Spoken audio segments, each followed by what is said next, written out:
Hello students, free study room में आप सभी का स्वागत है। इस वीडियो में कक्षा 9वीं का विषय गणित, जिसका पहला अध्याय है संख्या पद्धति। इस वीडियो में अध्याय का परिचय होगा, जिसमें हम पढ़ेंगे संख्या पद्धति। संख्या पद्धति में कौन कौन सी संख्याएं होती हैं, दशमलव प्रसार और घातांक के नियम। तो चलते हैं परिचय की ओर। संख्या पद्धति। संख्या पद्धति में पहली संख्या है प्राकृतिक संख्याएं, जिसे हम इंग्लिश के कैपिटल N से दर्शाते हैं। यह संख्या 1 से अनंत तक होती है, मतलब वह संख्या जो 1 से शुरू होती है और अनंत तक जाती है, उसे हम प्राकृतिक संख्याएं कहते हैं। उदाहरण के लिए मैंने उदाहरण पहले से ही लिख रखे हैं, जैसे 1, 2, 3, 4, 5, 6 डैश डैश डैश अनंत। दूसरा है पूर्ण संख्याएं। पूर्ण संख्याओं को कैपिटल W से दर्शाते हैं। यह संख्या 0 से शुरू होती है और अनंत तक जाती है, मतलब वे संख्याएं जो 0 से शुरू होती हैं और अनंत तक जाती हैं, उसे हम पूर्ण संख्याएं कहते हैं। जैसे उदाहरण के लिए 0, 1, 2, 3 डैश डैश डैश अनंत। आप देख सकते हैं पूर्ण संख्या और प्राकृतिक संख्या में सिर्फ एक ही फर्क है कि प्राकृतिक संख्याओं में हमने 0 को शामिल नहीं किया था और पूर्ण संख्याओं में हमने 0 को शामिल किया है। अगला है पूर्णांक। पूर्णांक को कैपिटल Z से दर्शाते हैं। वह संख्या का समूह जिसमें ऋणात्मक और धनात्मक दोनों प्रकार की संख्या शामिल होती हैं, उसे हम पूर्णांक कहते हैं। उदाहरण देख सकते हैं आप, जैसे सबसे पहले 0 के इस साइड वाली जो संख्याएं होंगी वह आपकी धनात्मक होगी और इस तरफ जो संख्याएं होंगी वो ऋणात्मक होंगी। परिमेय संख्याएं, जिसे कैपिटल Q से दर्शाया जाता है। इस अध्याय में परिमेय संख्याएं बहुत ही ज्यादा इंपॉर्टेंट हैं, इसलिए इसे ध्यान से सुनिएगा। परिमेय संख्याएं वे संख्याएं होती हैं जिसे हम P/Q के रूप में लिख सकते हैं, या जिसे हम अंश बटे हर के रूप में लिख सकते हैं, उसे हम परिमेय संख्याएं कहते हैं। उदाहरण के लिए 2/3, 3/4 या 6/2। ये सभी परिमेय संख्या हैं, क्योंकि ये सभी अंश बटे हर के रूप में लिखी हुई हैं। यहाँ पर ध्यान दीजिएगा, जो आपके P और Q होते हैं वो पूर्णांक होते हैं। आप यहाँ पर कोई भी पूर्णांक संख्या ले सकते हैं, लेकिन यहाँ पर एक बात और ध्यान देना, Q बराबर 0 नहीं है। आप कभी भी Q बराबर 0 नहीं रख सकते हैं। यदि आप Q बराबर 0 रखते हैं तो वह संख्या अनंत हो जाएगी। जैसे यहाँ पर देखिए, यहाँ पर 6 है और मैं Q की जगह पर 0 रख दूं और 0 से 6 में भाग दूंगी तो यहाँ पर अनंत आ जाएगा। इसलिए Q बराबर 0 नहीं रख सकते। अगला है अपरिमेय संख्याएं। अपरिमेय संख्याएं वे संख्याएं होती हैं जिसे हम P/Q के रूप में नहीं लिख सकते, या जिसे हम अंश बटे हर के रूप में नहीं लिख सकते, उसे हम अपरिमेय संख्याएं कहते हैं। जैसे √2, √3, √6 ये सभी अपरिमेय संख्या हैं, क्योंकि हम इसे P/Q के फॉर्म में नहीं लिख सकते हैं। अब बात करते हैं पाई। पाई भी एक अपरिमेय संख्या है। अब आप कहेंगे कि हमने पाई का मान पढ़ा है 22/7, तो ए P/Q के फॉर्म में हुआ, लेकिन इतना ध्यान रखिए जो पाई का मान है 22/7 वो लगभग होता है, एक्चुअल मान नहीं होता है। अगला है भाज्य संख्याएं। वे संख्याएं जो 2 से पूरी तरह विभाजित हो जाएं या जो 2 से पूरी तरह कट जाएं, उन्हें हम भाज्य संख्याएं कहते हैं। उदाहरण के लिए 2, 4, 6, 8, 10, 12, 14। आप देख सकते हैं ये सारी संख्याएं 2 से विभाजित हो रही हैं।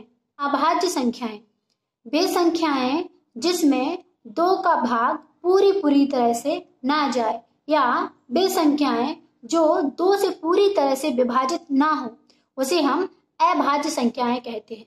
उदाहरण के लिए 1, 3, 5, 7, 11, 13 ये सभी संख्याएं अभाज्य संख्या हैं, क्योंकि यदि हम इनमें 2 का भाग देते हैं तो इसमें 2 का भाग पूरी तरह से नहीं जाएगा। लास्ट है वास्तविक संख्याएं। वास्तविक संख्याओं को कैपिटल R से दर्शाया जाता है। आपने जितनी भी संख्या पद्धति में संख्याएं पढ़ी हैं, वे सभी संख्याएं वास्तविक संख्याओं में आती हैं। संख्या के प्रकार समझने के बाद अब अध्याय में आगे आता है वास्तविक संख्याएं और उनके दशमलव प्रसार। दशमलव प्रसार 3 प्रकार के होते हैं। नंबर 1 शांत दशमलव प्रसार, दूसरा अनावसानी आवृत्ति या अशांत आवृत्ति दशमलव प्रसार, तीसरा अनावसानी अनावृत्ति या अशांत अनावृत्ति दशमलव प्रसार। सबसे पहले हम शांत दशमलव प्रसार को समझते हैं। इस स्थिति में शेषफल 0 हो जाता है। उदाहरण से समझते हैं। यहां पर मैंने लिया है 1/2। 1 में 2 से भाग देना है। जब हम 1 में 2 से भाग देंगे तो भाग नहीं जाएगा। क्यों नहीं जाएगा? क्योंकि 1 2 से छोटा है। तो हम यहाँ पर क्या ले लेंगे? 0। यहाँ पर 0 लेंगे तो यहाँ पर 0 और दशमलव लग जाएगा। अब हम 2 से भाग देंगे तो कितने बार जाएगा? 5 बार। यहाँ पर आएगा 10 और यहाँ पर क्या बचा आपका? 0। 10 में से 10 को माइनस करोगे तो कितना हो जाएगा? 0। यहाँ पर शेषफल कितना आया हमारा? 0। यदि हमारा शेषफल 0 हो जाता है तो इस स्थिति को शांत दशमलव प्रसार कहते हैं। हमारा उत्तर कितना आया है? 1/2 बराबर 0.5। दूसरा है अनावसानी आवृत्ति या फिर अशांत आवृत्ति दशमलव प्रसार। इस स्थिति में शेषफल की पुनरावृत्ति होती है। उदाहरण से देखते हैं। मैंने यहाँ पर 1/3 लिया है। यहाँ पर हम 1 में 3 से भाग देंगे।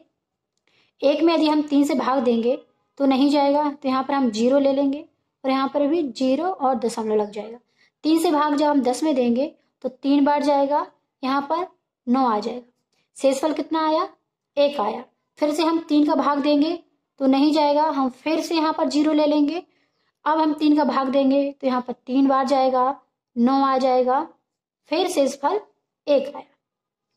आप देख सकते हैं कि हमारा जो शेषफल है उसकी पुनरावृत्ति हो रही है। मतलब पहले भी शेषफल 1 आया था, अब भी शेषफल 1 आया।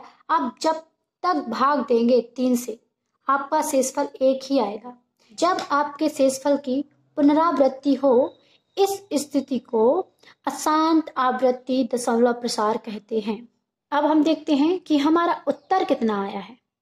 हमारा उत्तर आया है 0.333 अब जितने बार भी भाग देंगे आपका उत्तर लास्ट में 3 आएगा। मतलब आपके शेषफल की पुनरावृत्ति हो रही है। इसको हम कैसे लिख सकते हैं? 0.3 बार, जो मैंने ऊपर लाइन बनाई है 3 के ऊपर, उसको बार कहते हैं। यह लाइन यह दर्शाती है कि आपका जो 3 है उसकी पुनरावृत्ति हो रही है। अगला है अनावसानी अनावृत्ति या अशांत अनावृत्ति दशमलव प्रसार। इस स्थिति में शेषफल की पुनरावृत्ति नहीं होती है। मतलब कि आपके शेषफल की पुनरावृत्ति भी नहीं होगी, ना ही आपका शेषफल 0 होगा। जैसे पाई का दशमलव प्रसार होता है 3.141523535 यहाँ पर आपके शेषफल की पुनरावृत्ति भी नहीं हो रही है, ना ही आपका शेषफल 0 हो रहा है। इस स्थिति को अशांत अनावृत्ति दशमलव प्रसार कहते हैं। दशमलव प्रसार पढ़ने के बाद अब हम पढ़ेंगे घातांक नियम। घात के नियम पढ़ने से पहले घात के बारे में समझ लेते हैं। घात क्या होती है? यहाँ पर देखिए मैंने 2 लिखा है, 2 के ऊपर 3 लिखा हुआ है। यहाँ पर जो 2 के ऊपर 3 लिखा हुआ है इसी के लिए हम घात कहते हैं। घात का मतलब होता है कि जिस संख्या के ऊपर जितने की घात लगी हुई है वह संख्या उतने गुना होती है। जैसे यहाँ पर 2 के ऊपर 3 की घात लगी हुई है, मतलब 2 3 गुना है। कैसे? 2 गुणित 2 गुणित 2। इस तरह की घात के कुछ नियम होते हैं। इसमें पहला नियम है a की घात m बिंदु a की घात n। यहाँ पर जो बिंदु लगा हुआ है इसे गुना कहते हैं। एक उदाहरण ले लेते हैं।